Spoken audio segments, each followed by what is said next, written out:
There we are. All right, how you doing?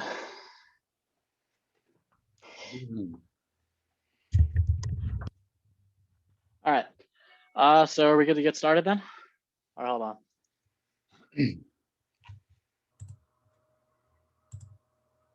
All right, I think we're good to go. So do you want to just kind of give us like an introduction to yourself, kind of like your background, stuff like that? Sure, yeah. Thanks for having me. So my name is Dustyn Thompson. I'm the volunteer and community outreach coordinator for the Delaware Sierra Club. So I'm one of there's only two staff actually at the Sierra Club at the Delaware chapter. We're a pretty small chapter.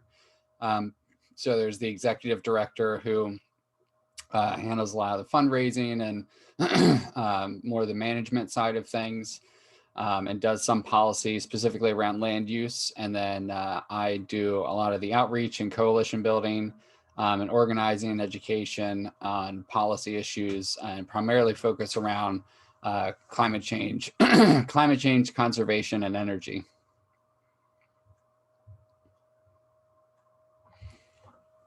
So what I know my first question, this is like a hot topic right now. It's relating to natural gas.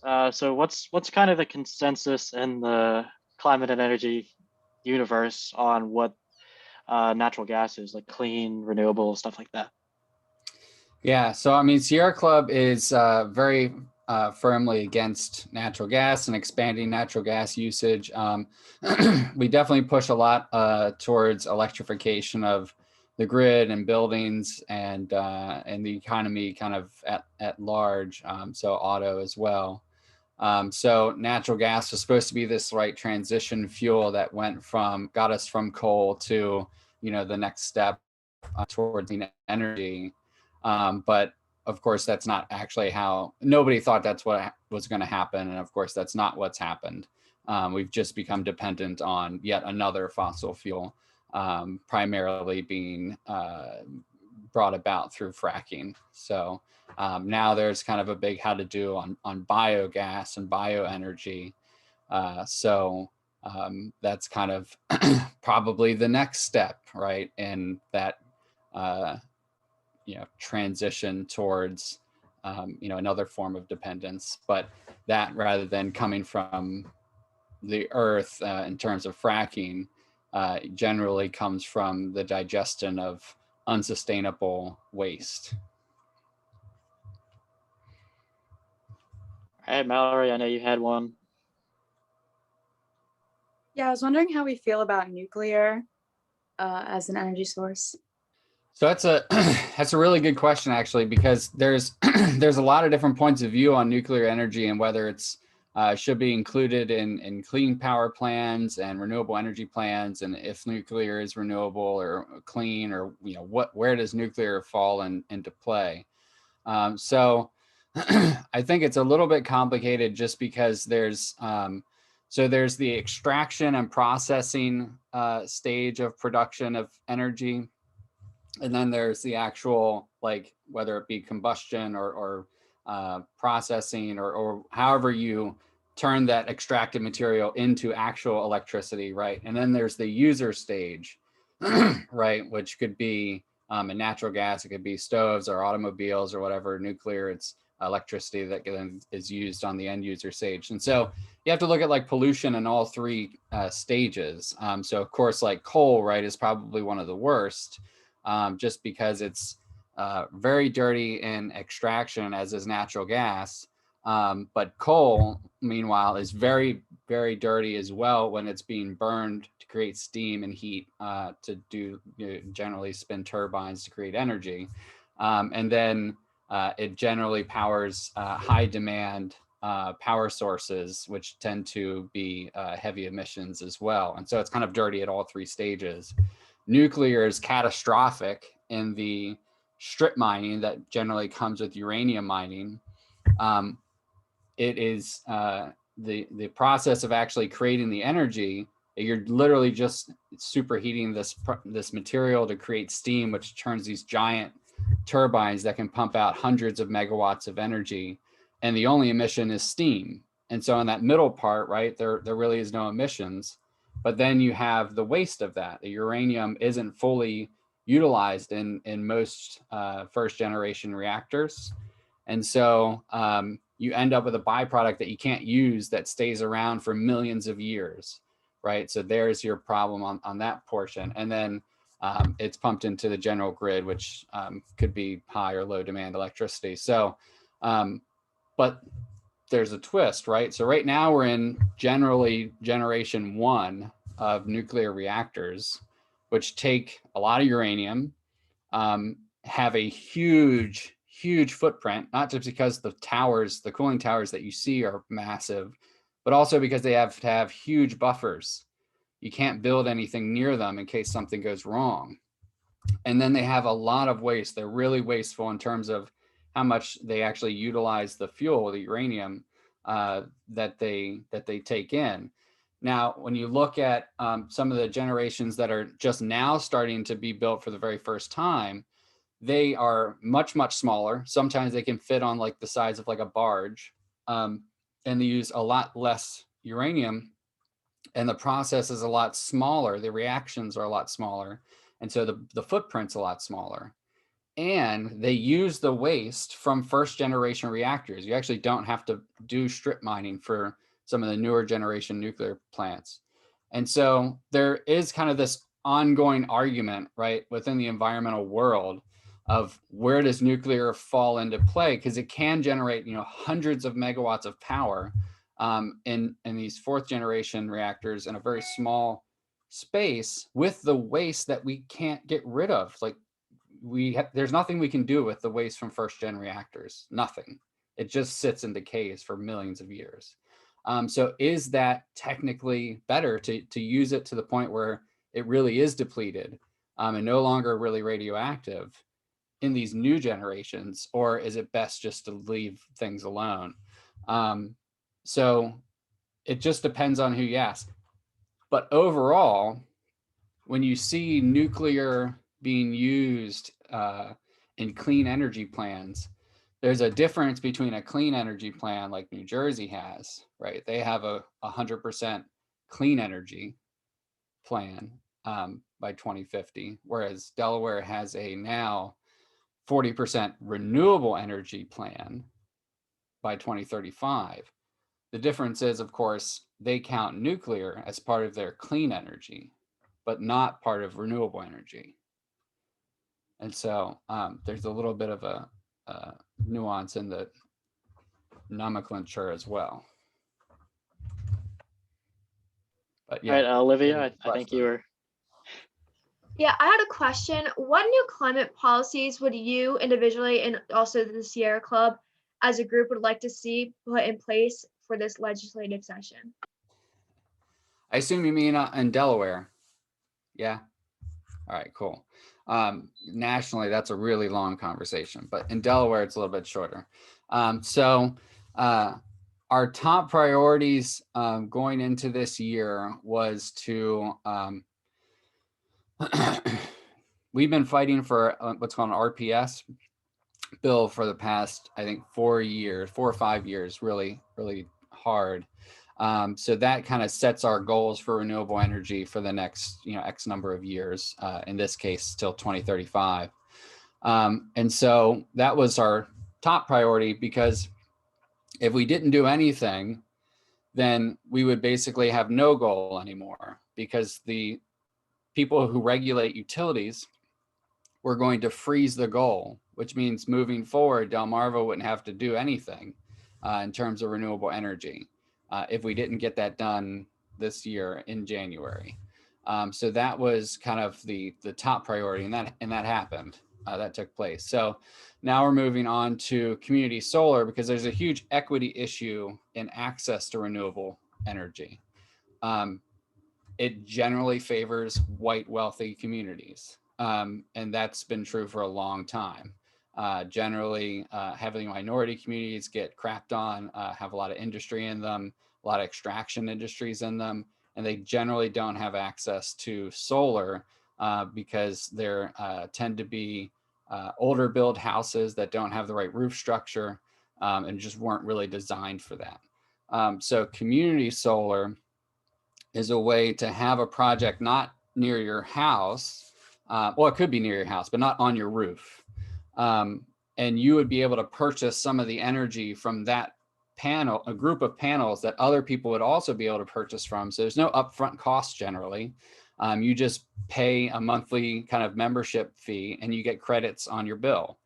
So your bill credits generally lower your utility usage well in excess of how much you have to pay monthly to buy some of that solar energy. So that's the next policy priority, because we really need to address who has access to solar, which right now is anybody who can afford like 40 grand up front, which most people can. Moving past that, we're looking at how we can move on offshore wind. Recently, there was a project in Massachusetts that actually was able to deliver offshore wind energy for less money than we pay for energy right now, and using mostly natural gas and nuclear. So we're trying to figure out, how can Delaware do a project like that to build like a massive offshore wind project that we can get it big enough where the power is cheap enough, because the scale, bigger it is, the cheaper the power. Because a lot of the costs are kind of front loaded. So how can we have Delaware do what Massachusetts did? So that's kind of the next priority, but that's mostly, that's all energy stuff, right? So there's kind of little things in between. So we wanted to ban the sale of invasive species in Delaware, which is a huge conservation issue. A lot of people don't realize that we've had a huge die-off in Delaware of native species, both animal and plants, over the past decade. And a lot of that is because a lot of invasive species have came and crowded out or killed food supplies in the case of animals. And so those species have either left Delaware or just died off, and some have actually gone extinct. So a huge issue that people kind of hear, like, oh, they want to ban, pretty flowers that aren't native to Delaware. Well, yeah, but it's a lot bigger than that, right? Like, we're trying to save species from going extinct. So that's a pretty big deal. So, and then there, of course, there'll be a couple other kind of conservation policy priorities, but I would say those are probably have been the biggest this year. There's some electric vehicle stuff as well, but. About that, I was wondering, was Sierra Club involved at all with the plastic bag ban that was recently imposed? And like, how do you feel about the fact that they're still using those plastic bags, just that they're thicker? I've been seeing that a lot of places, and I was wondering your opinion on that. Yeah, infuriated. No. So we weren't involved in the bag ban. We're supportive of the concept of banning plastic bags. It just wasn't our bill. That was Plastic Free Delaware, of course, led that initiative. But it is infuriating to go into stores, right, and see like, oh, the solution to our, single-use plastic bags, these multi-use, right, which is crap. Nobody's probably going to reuse these bags. And they're just found a way to get around things, as a lot of us said that they would.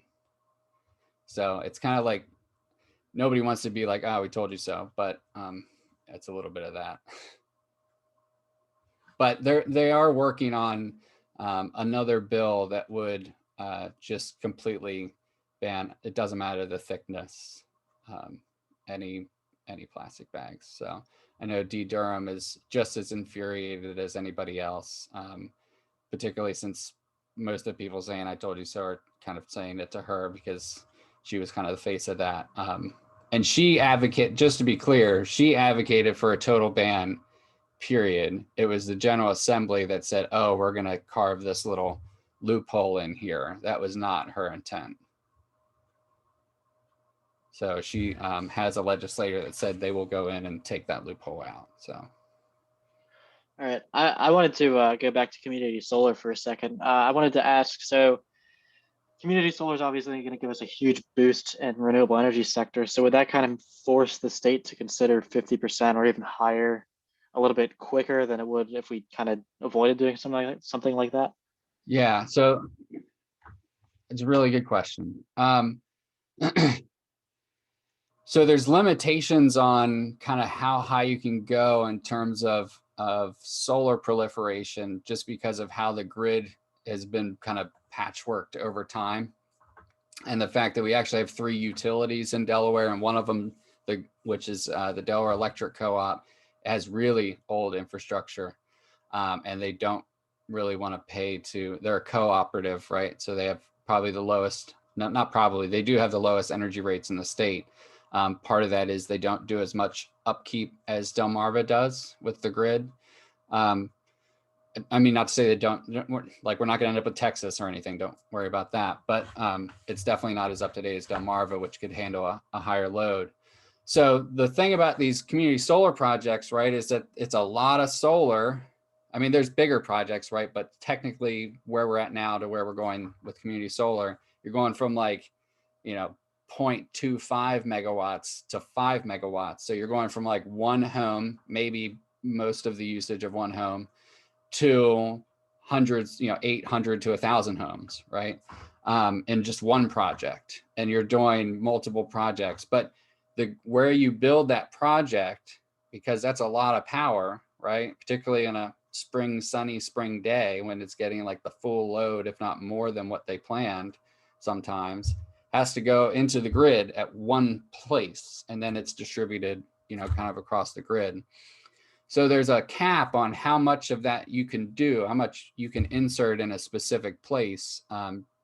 So like, I don't want to say that you're going to see community solar like explode as much as you could probably think about in your head. One is you have about 6 acres for every megawatt of power. So it's a decent amount of land. And the other is, you have to consider how much power you're going in from solar in any one place. But that being said, yes, they are in the community solar bill, they are moving to 50% rather than 40%, which is great. And we have one of the cleaner RPS bills, given that we don't include like nuclear or burning wood, right, for energy, like Virginia does. So we're really focused, I mean, primarily solar for Delaware. The rest of the compliance is like buying power from like wind farms in PA and Ohio and places like that. And then if we did offshore wind, right, you would have a huge percentage of our energy, and then we would definitely want to accelerate, right, even further, because that's like a 500-600 megawatts. So I would say with community solar, it's definitely feasible, particularly on the solar side, to accelerate the schedule and that's what we're advocating for. But there's still kind of confines on infrastructure.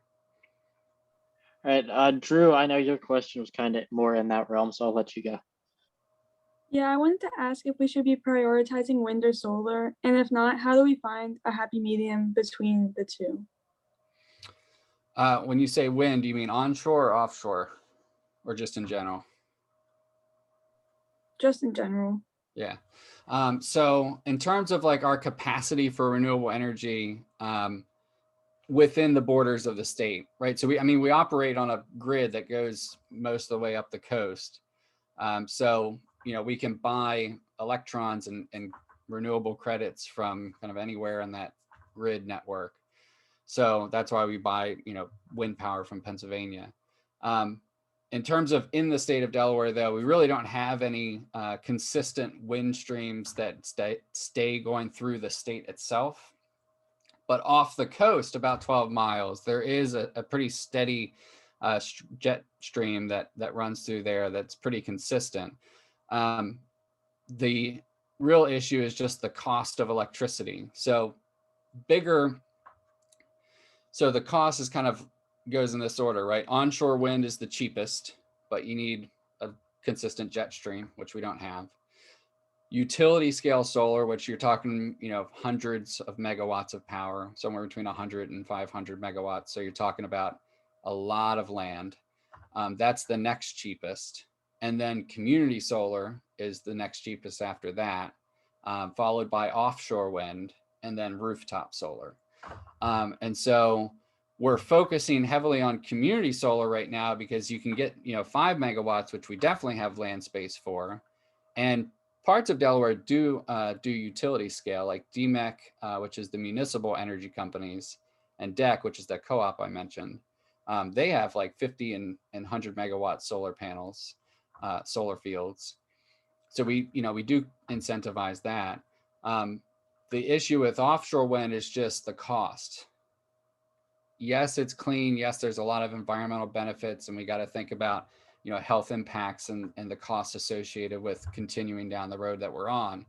And all of that is really great to say. But when you go into a low income community, right, that has not only, they're not going to get the jobs from those projects, right? So not really getting the economic benefit. And then like in terms of higher wages, and then you're going to raise their electric rates. It's a hard sell. They already contribute, usually, generally speaking, more to electricity than any other part of their personal economic circumstance. So increasing that load on them is a hard sell for a lot of people. So it's just, how do we do offshore wind in a way that's not going to jack up those people's energy rates? And that could be, right, that maybe there's some kind of subsidy that specifically helps low-income communities and low-income ratepayers offset some of that cost of the more expensive offshore wind energy. We're trying to figure that out.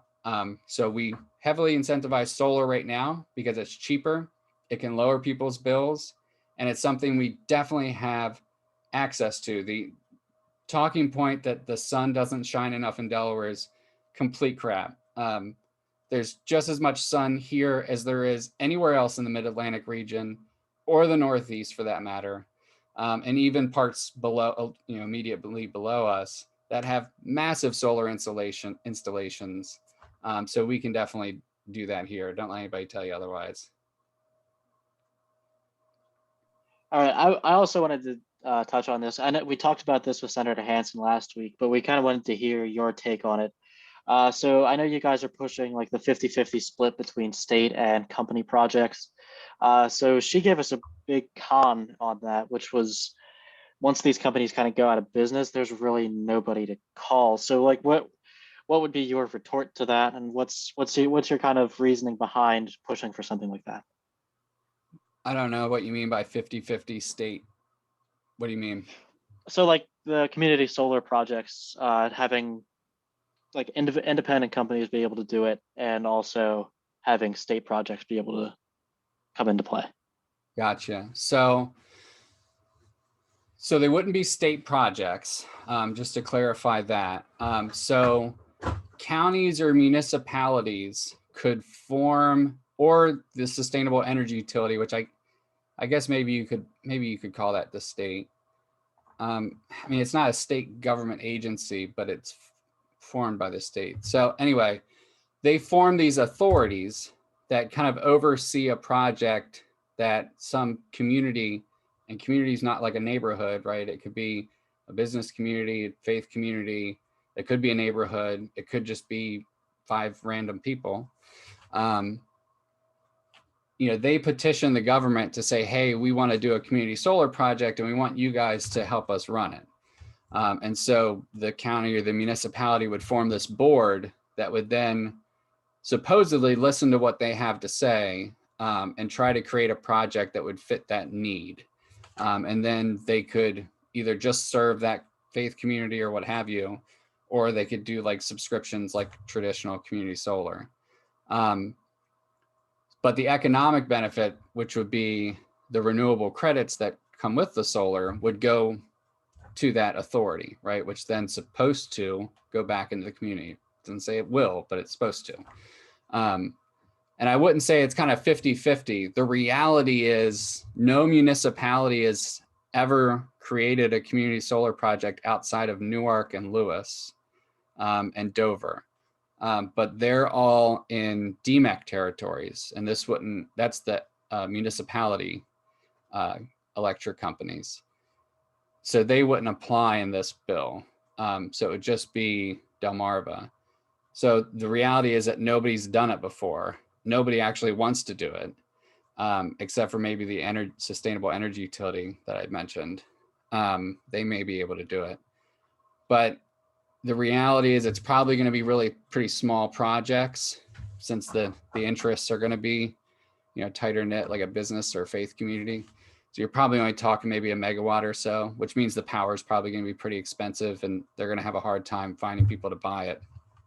So I would say it's unlikely that a lot of the authority model is going to happen. If it does, it'll probably be, 5-6 years from now, maybe. What we're advocating for is what every other state's done, which is just a general subscription service. So you have a solar company that creates a 5 megawatt project, and then anywhere in Delmarva, they would find people to buy the energy from that project. Like I said, you would pay a monthly fee, and then you would get credits on your Delmarva bill in excess of what you paid out. So in terms of the business, most of the businesses that do community solar projects have been around for quite some time, and they wouldn't be able to just dissolve the solar field, like the plan, and just kind of leave the solar in place. Like there's regulations, right, that they have to take up the solar, return any money that's been paid for services not rendered, and then the people would be left no worse than where they started, right? They wouldn't be out money or anything like that. And whoever owned the land, generally they own the land. But if they were leasing, they would have to return the land to the way they found it. So there really isn't a big risk of companies leaving. You haven't seen that happen in any other state. So I'm not really sure where that talking point came from, but yeah, so certainly wouldn't be a 50-50 mix. It would probably be predominantly what other states have done, which is subscriptions. All right, I wanted to open up the floor to some more questions, kind of community solar based. Anybody has them? I take that as a no, and then I know Carissa had one. So what advice would you give to someone who is starting out in climate advocacy to immediate impacts?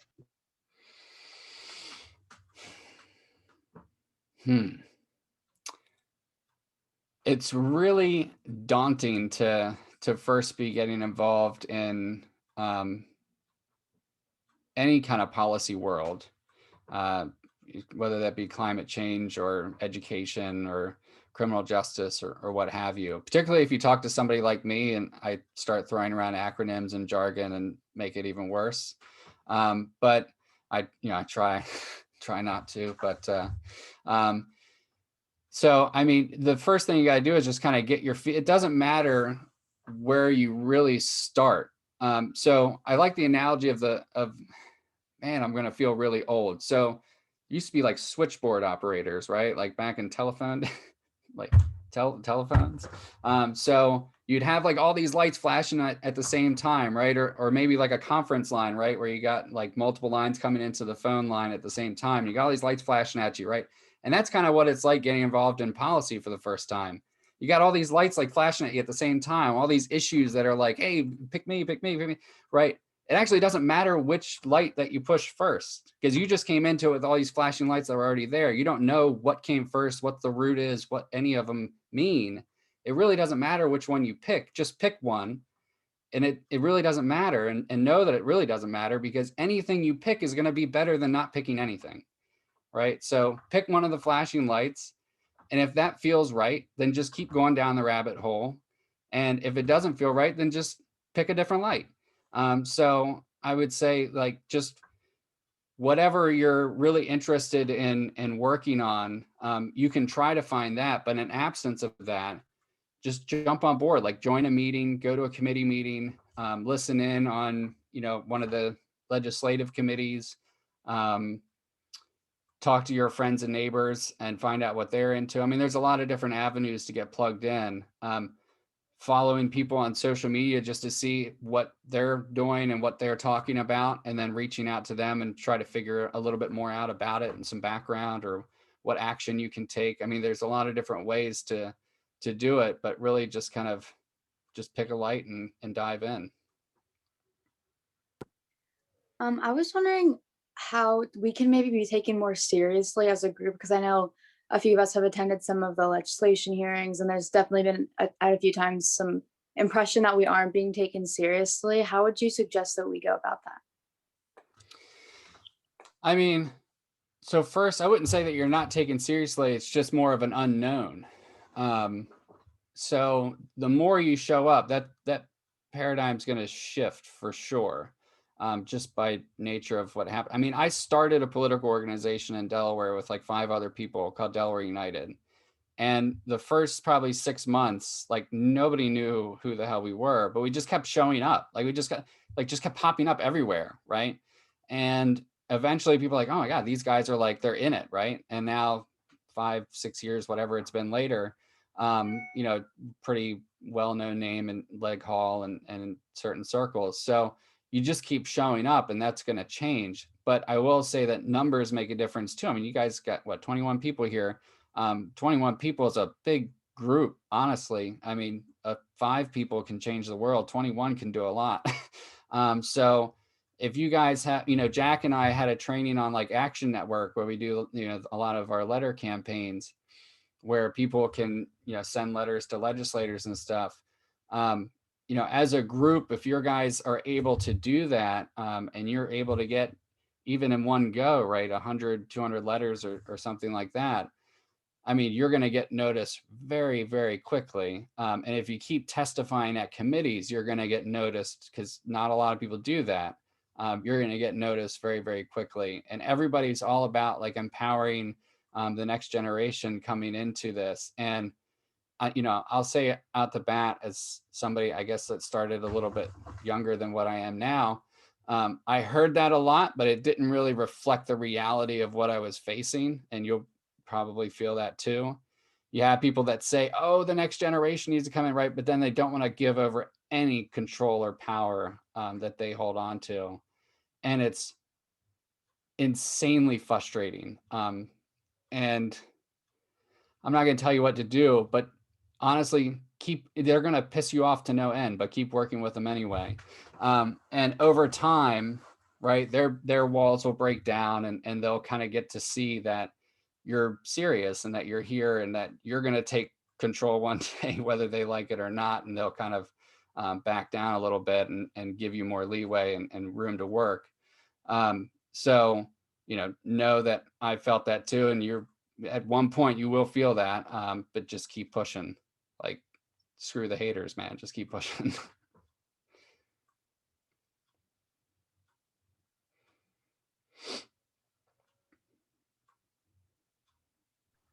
All right. So I'm going to float something that we've been talking about. We were kind of discussing doing something legislatively to try and freeze construction of like new non-renewable fossil fuel. We haven't really nailed down the vocabulary term for it yet. What's the plausibility of getting something like that even just voted on? Like how hard is it to go about getting a sponsor for something and getting it rolling? So there's a couple layers to that. So realistically, natural gas fired power plants are the only thing that's feasible in Delaware. We have one coal generating power plant that is only running a few days out of the year, generally in peak demand, and it's probably not going to renew its permit. So what you may see, I don't know how many more natural gas fired power plants they'll realistically build in Delaware, just because the demand's not really there. But what you might see is that coal plant transitioning to a natural gas plant from coal to natural gas. It'd be a pretty easy transition. I would see them doing that. So the layers would be you're kind of coming up against land use and energy policy at the same time. Land use is all on the county, and energy policy can be directed by the state. So like we've banned incinerators in the state of Delaware. So like you could technically ban a practice if you can show that it has, potential problematic public health effects, like they were able to do with incinerators. You may be able to do that for natural gas. It would be tough. It'd be a lot easier if there was a project in the works, which there's not. I think the only energy infrastructure that's likely to be built is biogas and solar in Delaware. and then that transitioning the coal plant to a natural gas plant. Yeah, I honestly don't know how you would go about kind of combining the land use aspect of that, because if the property is zoned industrial or heavy industrial rather, that's a heavy industrial use, and they're within their rights to put whatever heavy industrial use they want to put on there, as long as it's within the confines of the land use map and the comprehensive plan. And Kent and Sussex County have terrible, terrible land use maps and comprehensive plans. And that you would never see that in Newcastle County. It would only be Kent and Sussex. So I guess I would say getting involved whenever they do the comprehensive planning is probably the most likely way to stop it, just because you can make the comprehensive plan essentially kind of phase out any kind of future use on that issue. You could probably get state legislation to ban the construction of new natural gas powered fired power plants. It would definitely be an uphill climb for sure, because that's the only energy we produce in Delaware, aside from solar. All right. I personally, I'm kind of unfamiliar with what biogas is. I'm not sure if anybody else here is kind of iffy on that. Could you kind of explain the processes of that and kind of what that is? Sure. Well, there's a lot of different ways to go about creating it, but it all essentially follows the same process. So again, generally it's some unsustainable practice that we don't want to get rid of. Like we generally don't move very heavily towards zero waste, unfortunately, right? So we produce refuse, and we don't compost in the state of Delaware. We don't compost municipal waste. We used to, but the smell was so horrible that every compost plant that got put up got taken down all within probably about 5 years of one another, because the smell just traveled exponentially into the neighborhoods and they just couldn't take it. So we don't do a lot of composting, and we have a huge chicken issue in Delaware. It's one of our main economic drivers, the poultry industry, and they're super unsustainable. Factory farming is very unsustainable. You end up with a lot of poultry guts and nasty stuff, and you end up with a lot of chicken poop. So generally what we do with that now is we just spread it on fields, and the chicken guts and stuff smell really bad when you do that, because they generally do it in the summer, and you can imagine how bad that would be. And then chicken poop is actually one of our biggest contributors to nitrate pollution, which can cause a lot of birth defects and other bad issues. So I know it was like a presentation on like making sure we scoop dog poop, which we definitely should, but chicken poop is probably the biggest poop problem that we have right now. So what we do with these unsustainable practices is we take whatever that waste is, whatever the waste stream is, and we put it into a big vat, right? Like a big barrel, all enclosed, no oxygen. And we mix it with water and some microbes, and the microbes, and constantly turn it. And the microbes digest it. And it's anaerobic digestion, right? Digestion without oxygen. And so that produces gas, which you capture, and then take out any impurities like carbon dioxide and stuff like that comes with breaking down material.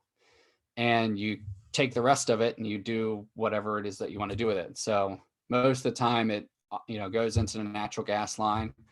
There's some facilities that will actually just on site take it, and they won't even refine it. They just throw it right into a burner, and it superheats generally rods or some material that creates steam and turns a turbine. So biogas, generally speaking, is usually from anaerobic digestion. So there's a facility down in Sussex that is being proposed to do that. 2 of them actually. All right, I know this is like a very hot topic right now. I just wanted to get your take on it and kind of what that means for us here at home. So obviously Texas is dealing with a lot of like blackouts right now that have been immediately blamed on renewable energy, but then when we're kind of stepping back and looking at it, it's not. So do you think there's actually like a market for that kind of argument here where people just immediately point the blame to that? And how do we overcome that kind of thinking? Yeah, so Caesar Rodney Institute's already trying to do that. So you'll find that they're like the main, argumentative group against renewable energy of basically any kind. It was surprising actually that they were seemingly in favor of utility-owned community solar, which the electric co-op does and the municipality electric companies do, but Delmarva is not allowed to own energy generation. So they could never own a solar field, right? Which is generally how you get those really big ones, those 100, 500 megawatt ones. But we can't do that. I mean, we could change that, but right now we can't do that. So, but they were like, with the RPS, Caesar Rodney Institute was already like, way out in front saying, oh my God, this is going to cause blackouts, right? And they shared some article, and this is what cracks me up about Caesar Rodney. If you ever like sign up for the emails just for the gaff, but like check their sources, and like 9 times out of 10, their sources contradict what they're trying to say. And so the example in this one is, they shared this article saying that with PJM, which is our, the grid that is in the mid-Atlantic region to the upper East Coast. If we do more than 30% RPS or renewable energy on the grid, that we're going to have rolling blackouts like California, right? This is before Texas. So California was having a similar issue. But then you look at the article, and the article specifically says at 30%, we will have no reliability issues. It'll actually be more reliable and cheaper to run, and more dependent. But at over 30%, we didn't look at it. We have no idea what would happen at over 30%. But nowhere in it did it say at 30% or higher, we're going to have rolling blackouts. But that's like, they literally said that and then quoted this article, and then, but most people aren't going to read the articles, right? They're just going to say, oh my God, they've cited an article, it must be true. When the article says the exact opposite. So there already are people that try to make that argument here in Delaware. It gets pushed back pretty easily because it's just not true. There's infrastructure issues, right? The more renewable energy you put in, because it's intermittent, right? Until we get really good battery storage that's not going to kill the planet too. It is intermittent power. So you have to handle when you get a high surge, and then when you get, a smaller amount of energy, and we got to deal with that. But we're getting more and better technology every year on how to deal with that. And technically we could put lithium-based batteries in, the gigawatt capacity and deal with it now, but we really, we got to think about that. Lithium and dioxin mining and things of that nature can really be detrimental, particularly third world countries. So, but we're getting better sodium ion batteries and better alternatives, gravity fed battery systems, storage systems that are really promising. So I would say just cite the facts that that's just completely inaccurate, and you'll do a pretty good job, beating that argument down. Yeah, the wind in Texas actually was helping make this not as bad as it could have been. The wind turbines that stayed online were actually producing over capacity than what they had planned for. And so it was actually offsetting some of the bad. It was ruptured natural gas lines, and the fact that the refineries had to shut down, and like nuclear had to be turned off. Like, it was basically everything but the wind. Yeah, there were a couple frozen turbines, but they weren't even depending on those. And the ones they were depending on were producing over what they were thinking. So yeah, it was terrible. And I have friends that, they drive me absolutely nuts, but they're a decent human being, and they got a decent heart. And, but they're always coming at me like, oh, we rely on solar and wind, and a cold snap or no wind comes through, right? Then you're going to be begging for coal and nuclear. And then, so I shot them the news sources that were like, oh, nuclear shut down too. And that's good to hear. It was kind of frightening to see everyone immediately jump to that, and I mean, it was kind of expected though. Anybody else have any more questions? All right, I think we're good. Right on. Yeah. So, I mean, if anybody has any questions, that come to you later, I'll put my email in the chat. You can always reach out to me. Oh, that's not the email. There we go. Yeah, that's right. So you can always, shoot me an email, ask me any questions that you have, particularly around energy policy. I definitely am relatively comfortable in that area. If it's on land use, I'll probably direct you over to Sherry because she worked in land use for like a decade. But on the energy side of things, definitely feel free to reach out. Or organizing, if you need tips or questions on methods of organizing. Been doing it for quite some time, so happy to help. And Jack and I did a training on Action Network, so if any other groups you guys might be in want to work on that after you guys talk about it, hit me up, let me know. All right, thank you Thank so you much. so much for coming. Yeah, thank you so much. This is really helpful. Anytime.